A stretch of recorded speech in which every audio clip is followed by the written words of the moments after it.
이번 시간에는 사회성이 부족한 아이를 이해하는 방법에 대해서 말씀드리겠습니다.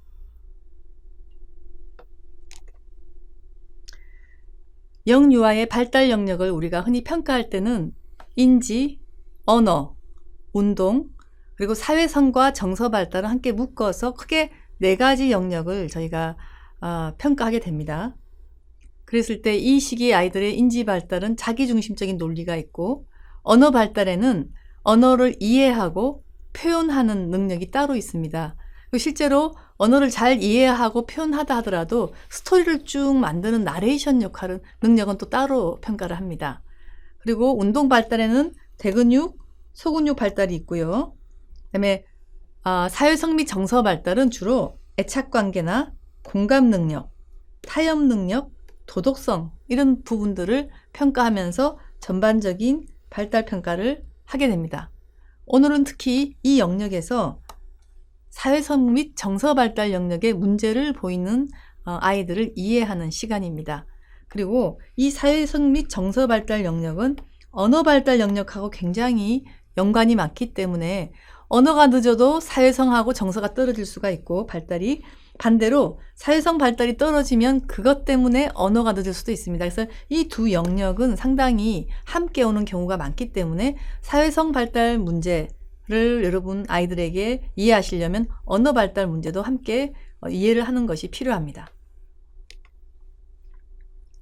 그래서 우선 아이들의 사회성 발달 지표를 봐야지 여기에 문제가 있으면 아이들이 사회성이 떨어질 것이다, 걱정이 되니까 전문가를 봐야 한다, 이런 얘기를 할 수가 있는데요. 영아기에는 주로 사회적인 미소가 있는지, 그 다음에 낯가리가 있는지, 그 다음에 모방 행동을 하는지, 12개월 때는 분리불안이 있는지, 이것들이 다 있을 때는 사회성 발달에 큰 문제가 없다고 볼 수 있습니다. 이 시기에는. 그리고 걸음마기 적어도 1세에서 3세, 지금 제가 말씀드린 건 다 만 나이입니다. 만으로 1세에서 3세 사이에는 떼부리고 공격적인 행동을 조금 하기는 하고요, 이때는. 그 다음에 이제 친구하고 놀이는 아직은 좀 따로 놀이를 하는 시기입니다.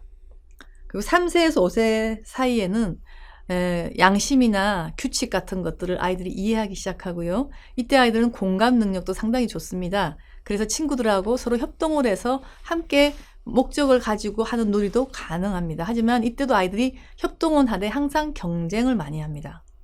그리고 5, 6세가 되면 이제 거의 외부 규칙이 내면화되고, 친구들하고도 협동놀이를 하더라도 이제 서로 주거니 받거니 타협을 하면서 하는 협동놀이도 가능하고요.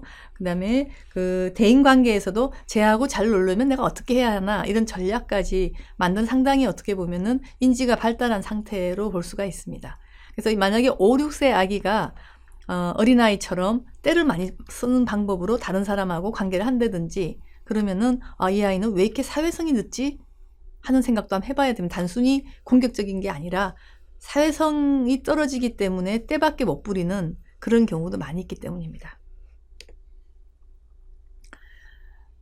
사실 이제 소아 청소년기에 발달하는 정신장애가 옛날에 이제 지금은 DSM-5지만 미국식 진단 분류 기준에 의하면 발달장애가 있고, 행동장애가 있고, 성정체성 장애가 있고, 식이장애가 있고, 틱장애가 있고, 배설장애가 있고, 기타가 있는데, 오늘은 특히 발달장애 중에서 이제 자폐성 발달장애가 대표적으로 사회성 쪽에 떨어지는 거고요.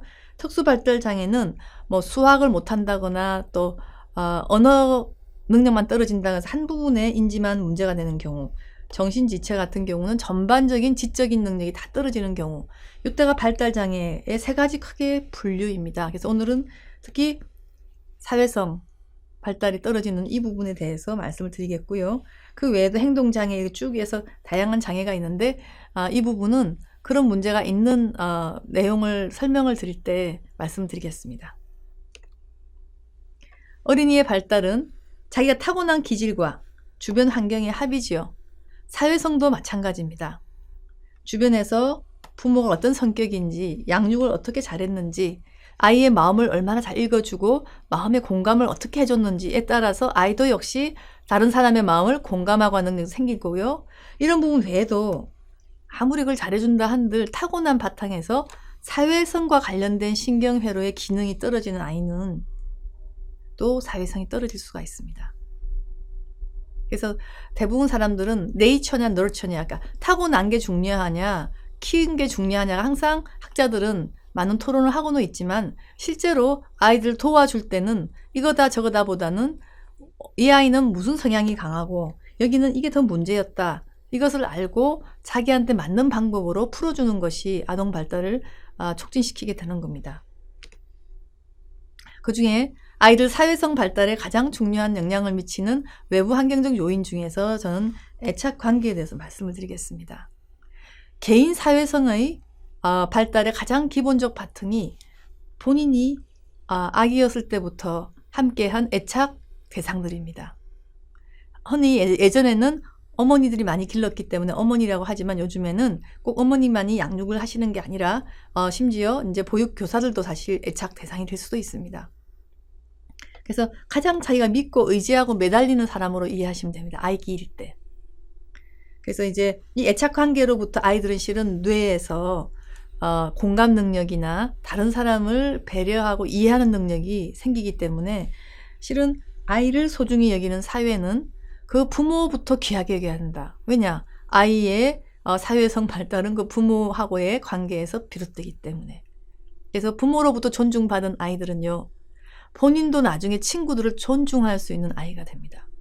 부모가 외면하고 아니면 애착 대상이 아이를 자꾸 외면하거나 거절을 했을 경우는 그 아이의 뇌 속에는 다른 사람하고 관계에서 거절한다는 그 개념이 박히기 때문에 친구도 거절할 수가 있습니다.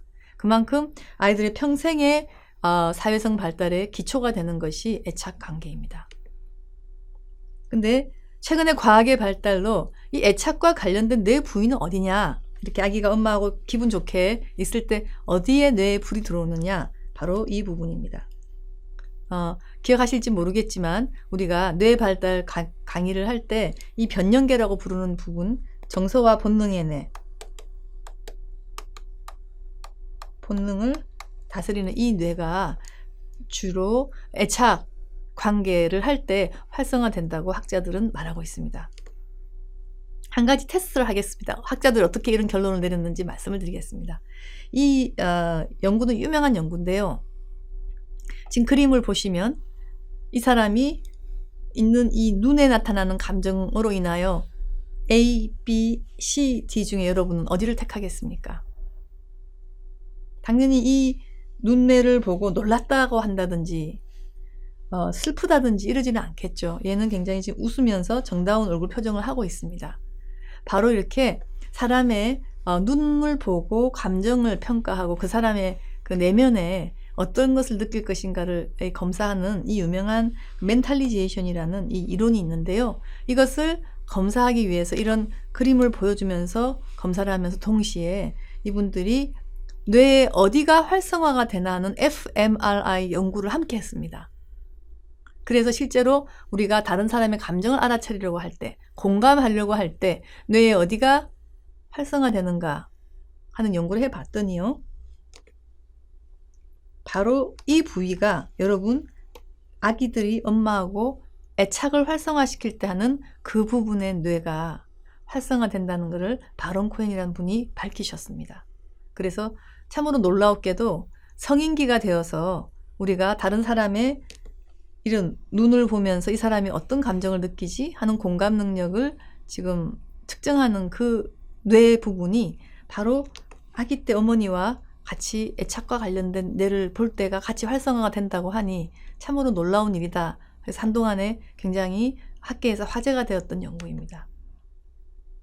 결국 오늘 우리가 지금 이야기를 할 친구들은 이런 것들이 어려운 사람들이거든요.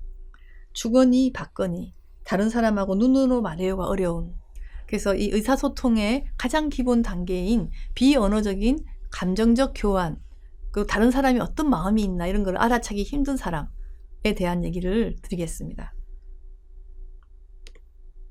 우선 그것을 볼 때 이 협동주시라는 조금 어려운 말이 나오죠. joint attention.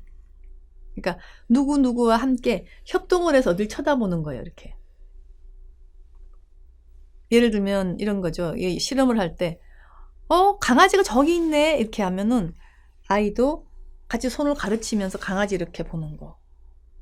또 반대로 본인이 예를 들면 엄마 과자 주세요. 과자 저기 있네. 엄마 얼굴 보면서 이렇게 과자를 같이 보는 거. 이 정도 하면은 그 아이는 협동 주시 능력이 아주 정상적이라고 생각할 수가 있습니다. 하지만 이것이 잘 안 되는 사람들은 어떤 식으로 하면 이렇게 눈을 안 쳐다보고 이렇게 해버린다든지, 딴 사람이 어디를 보는지 상관도 없이 이렇게 한다든지, 이러면 이제 저희는 이 협동 주시 능력에 좀 문제가 있는 거 아니야? 라고 체크를 하는데, 이것이 굉장히 다른 사람의 입장을 잘 들여다보는, 아까 보신 그런 공감 능력하고 굉장히 관련이 많이 되는 그런 능력입니다. 그래서 협동주시는 아동의 주의를 의사소통하려는 상대와 사물 사이에 분배하는 것이다. 아이가 자기 주의를 의사소통하려는 사회 상대하고 이렇게 분배를 하는 거다. 그래서 일종의 의도적인 의사소통이다. 그냥 수동적으로 남이 나한테 다가오기 때문에 하는 게 아니라 내가 굉장히 주도적으로 해서 의도적으로 보게끔 하는 그런 능력이기 때문에 굉장한 사회성과 관련된 부분이죠. 그래서 발달의 중요한 지표인데, 특히 이것이 된다 아이가, 그러면은 이 아이는 적어도 사회성 뇌가 좀 잘 발달하고 있구나 하는 그런 증거입니다. 그리고 이것이 돼야지 언어가 되겠죠. 당연히 언어는 이 협동주의도 안 되는데 언어가 되긴 쉽지 않습니다. 그래서 흔히 언어적인 능력이 떨어지는 아이들 같은 경우는 반드시 이런 협동주시가 잘 되는지 하는 사회성도 같이 체크해야 됩니다. 왜냐하면 이것이 돼야지 언어가 발달하니까. 그래서 사회적 의사소통 기능의 지표이다. 그만큼 아이가 이렇게 같이 얼굴을 보면서 이렇게 같은 곳을 이렇게 협동주시할 수 있는 능력이 중요합니다. 그래서 실제로 이런 연구가 많이 돼 있는데요. 정상 아이들 연구를 해보면 돌경에는요, 오히려 보통의 아이들이라도 의미가 없는 가르치기를 이렇게 많이 하죠. 그러다가 15개월 때는 다들 이렇게 하면은 시선이 동반되고 움직임이, 18개월은 그 79%의 아이들이 의사소통에 의미가 있는 가르치기를 확실히 할 수 있게 되고, 자, 2돌만 돼도 모든 아이들이 거의 조인트 어텐션이 보통의 아이라면 다 발달이 됩니다. 그러니까 어릴 땐 좀 하다 말다 하더라도 이게 2돌만 되면 거의 할 수 있다고 생각하시니까, 여러분 혹시 지금 도와주는 아이들이 나이가 3돌, 4돌이 지났는데도 이거를 제대로 안 하면은 정말 빨리 전문가에게 보여야 되는 겁니다. 그래서 우리가 오늘 특히 이제 사회성 발달이 어려움이 있는 가장 대표적인 병이 자폐성 범주장애, 요새 자폐 스펙트럼 장애, 자폐성 장애, 여러 가지 이름으로 불리죠. 이게 자폐다 그러면은 다들 좀 너무 걱정하는 어떤 질환이기도 한데요. 이게 과연 무엇일까 할 때 그냥 아무나 사회성 떨어지면은 자폐다 그러는 게 아니라 크게 3가지가 이렇게 증상이 있어요. 첫 번째, 사회적 상호작용이 결함이 되는데 질적인 결함이다. 단순히 조금 적게 한다고 해서 결함이 있는 게 아니라 다른 사람보다 현저히 질적으로 다른 상호작용을 하는 겁니다. 예를 들면 굉장히 부끄러움이 많고 수줍음이 많아서 딴 사람 얼굴도 못 쳐다보는 사람들이 있어요. 근데 그거는 보통 사람의 범주에서 수줍어서 떨어지는 건데, 이 자폐성 장애 아이들 같은 경우는 질적인 결함이 아예 굉장히 사람을 이렇게 무생물처럼 대한다든지 아주 감정가가 결여된 독특한 그런 사회적인 결함이 있습니다. 그래서 이제 여기는 주로 신경인지적인 결함, 그러니까 뇌에서 그 사회성 발달을 하는 그런 뇌 네트워크가 제대로 기능을 안 하는 아이들이죠. 그래서 마음 이론 이런 걸로 우리가 이해를 하려고 하고 있고요. 자폐는 이거 외에도 굉장히 언어 및 의사소통 자체, 그러니까 사회성과 별도로 이번에 언어적 소통도 안 되지만 비언어적 소통이 안 됩니다. 예를 들면 우리 보통 사람들은 이 악수를 할 때 상대가 악수할 준비가 되어 있는지를 보고 이렇게 악수를 하죠. 근데 자폐성 장애 아이들은 이제 악수하는 건 배웠는데 이렇게 느닷없이 나옵니다. 그러니까 상대하고 의사소통을 그 순간에 같이 할 수 없는 겁니다. 그러다 보니 언어도 굉장히 어려운 단어는 하는데 쉬운 의사소통용 그 단어는 잘 못 외우고 잘 모르는 경우가 많습니다. 그래서 우리가 이런 거를 어려운 말로 화용적인 측면의 소통이 안 된다. 그러니까 주거니 받거니가 안 된다.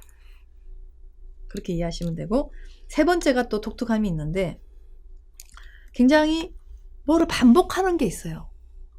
예를 들면 어떤 특이한 감각만 계속 좋아한다든지 바퀴를 막 굴리는 걸 좋아한다든지, 또 어떤 아이들은 뱅글뱅글 돌리는 의자에서 눈을 못 뗀다든지, 등등으로 본인이 좋아하는 반복적인 행동, 제한된 관심. 예를 들면 굉장히 기능이 좋은 자폐 아동이 대학교를 갔을 때 이제 그때 취미가 뭐냐면 버스를 다 사진 찍어가지고 그 버스 나열하고 그 사진 보고 즐거워하는 거. 이런 식으로. 그래서 이런 어떤 세 가지가 다 나타날 때 자폐 범주성 장애다 라고 저희가 얘기를 하는 거지, 이거 하나만 나타난다든지 이런 경우는 그런 진단을 다 붙이지는 않습니다. 그래서 우선 아까 사회적 상호작용의 질적인 결함이라고 했는데요. 언어 발달의 지연 혹은 독특한 언어적 특성이 있고 이 사람들은, 그다음에 발성의 제한, 하도 말을 안 하다 보니, 그리고 상호적인 대화의 어려움, 그러니까 혼자서 이렇게 일방적으로 자기 좋아하는 얘기만 계속 한다든지, 또 아까 의미 있는 제스처를 또 못 써요. 우리가 보통 자기 감정에 충실하고 잘 전달하고자 우리가 다양한 이런 몸짓을 사용하는데 그런 경우가 거의 없습니다. 그리고 특징이 반향을 하고 그래서 말을 그대로 따라해버려요. 상대의 말을. 굉장히 그 자폐 아이들한테만 나타난 특이한, 우리 보통 사람들은 아무리 그래도 이런 게 잘 안 되는데, 시험 반항형 같은 경우는 바로는 못 따라 하더라도 방금 한 얘기를 좀 있다가 혼자 있을 때 계속 그거를 따라하는 그런 반향어 같은 게 있고요. 그 다음에 신조어 같이 우리가 현실에서 잘 사용하지 않는 단어를 본인이 여기저기 단어 끼워 맞춰가지고 그냥 얘기해버려요. 그래서 이런 부적절한 언어 표현.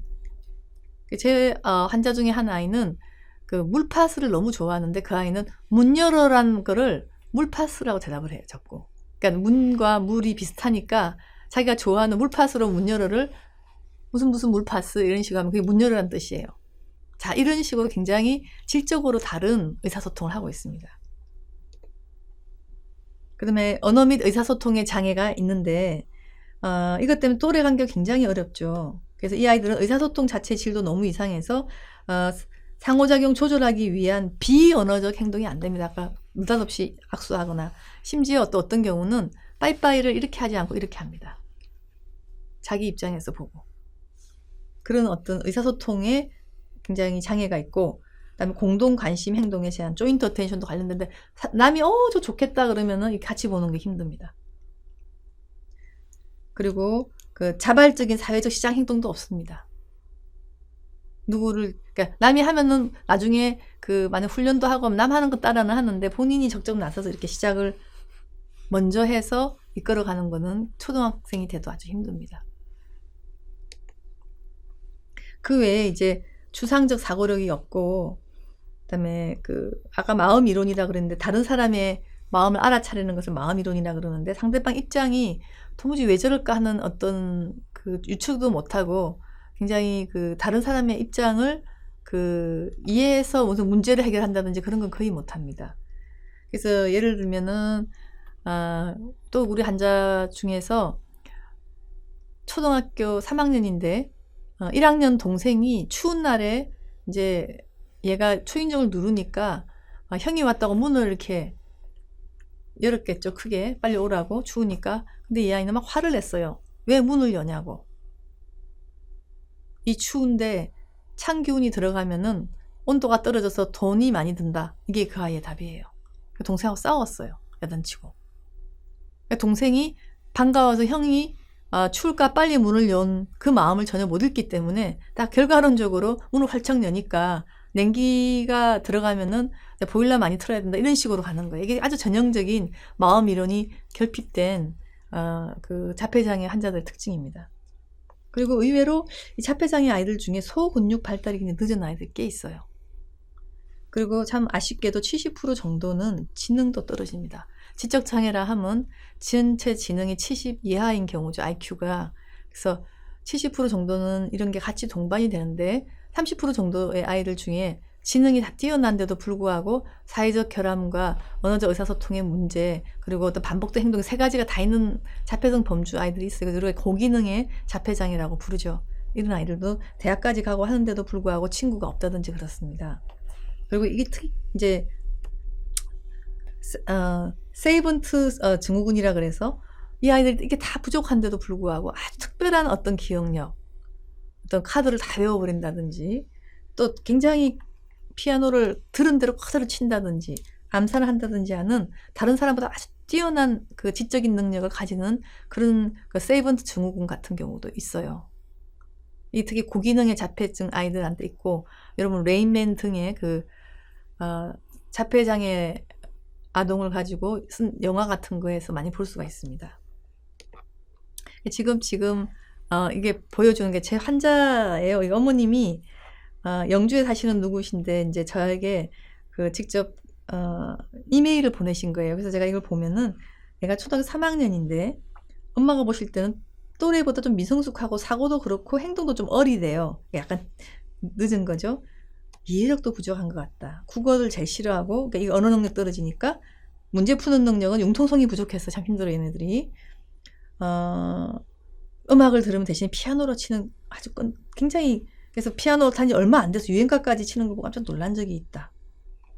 능력이 있죠. 그다음에 얘가 암기력이 뛰어나서요. 한자 같은 걸 참 잘해요. 그리고 이걸 너무나 좋아해요. 그래서.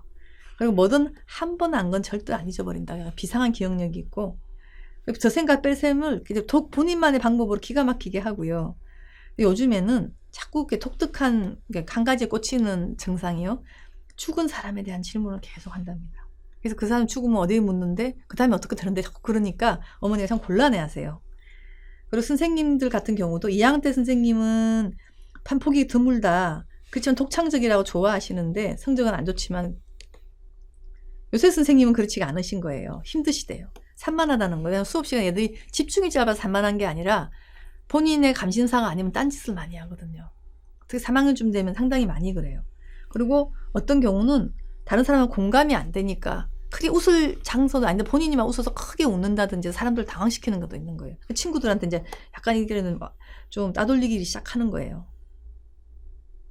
그리고 선생님은 핑계라 그러지만 이렇게 말이 잘 안 되니까 자꾸 일을 갖다가 핵심을 얘기 못하고 길게 얘기하는 경향이 있고, 그래서 선생님 좋아하는 건 영어 시간하고 암기를 하는 시간 잘하니까 그거는 그래도 괜찮다라고 좀 봐주시는 경향이 있고, 그래서 결국은 아이가 정신적으로 지체가 있는 것 같으니 좀 평가를 해보시면 어떠냐라고 선생님이 3학년 때 선생님이 권하셔서 제게 메일을 보내신 것 같아요.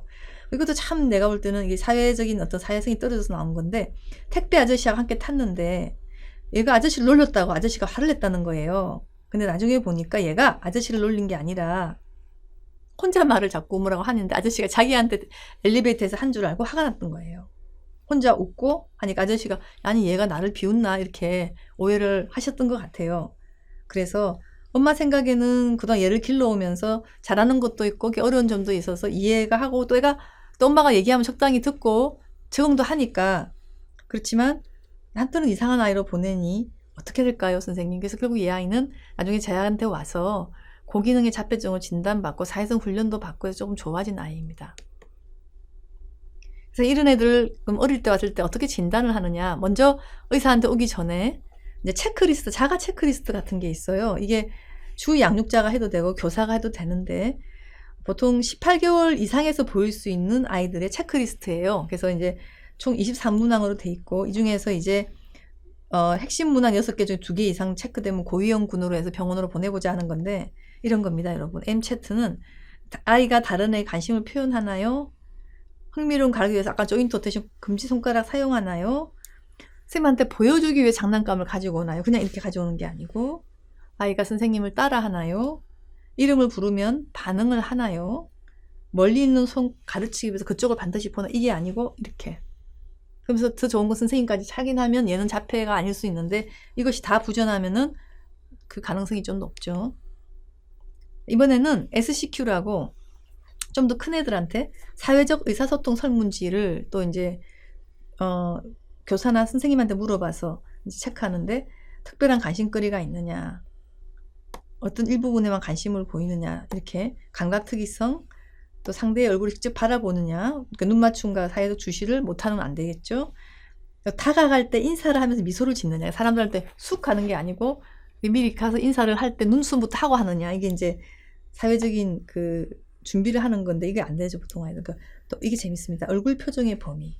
이 아이들은 얼굴 표정에 감정이 잘 안 묻어납니다. 그래서 그냥 무미건조한 표정을 짓는데 사실 아이들은 표정의 종류가 곧 정서 발달의 종류입니다. 이것이 굉장히 딱딱해요. 아이들 표정이 없어요. 그래서 이제 이런 아이들을 이제 요 비슷한 유형을 보이는 아이들 중에 감별 진단해야 될 아이들이 심한 난청이냐, 아예 어릴 때부터 귀가 하나도 안 들리면 당연히 사회성 발달과 언어 발달 떨어지니까 자폐성 장애와 유사하게 오해를 받을 수 있습니다. 혼자 자꾸 놀고. 정신지체가 심한 경우에, 그런 경우는 모든 게 다 떨어지니까 사회성도 당연히 떨어지지 않겠습니까? 그러면 사회성이 심하게 떨어질 때는, 지능이 아주 떨어질 때는 사회성 같이 많이 떨어지기 때문에 유사하게 보일 수 있습니다.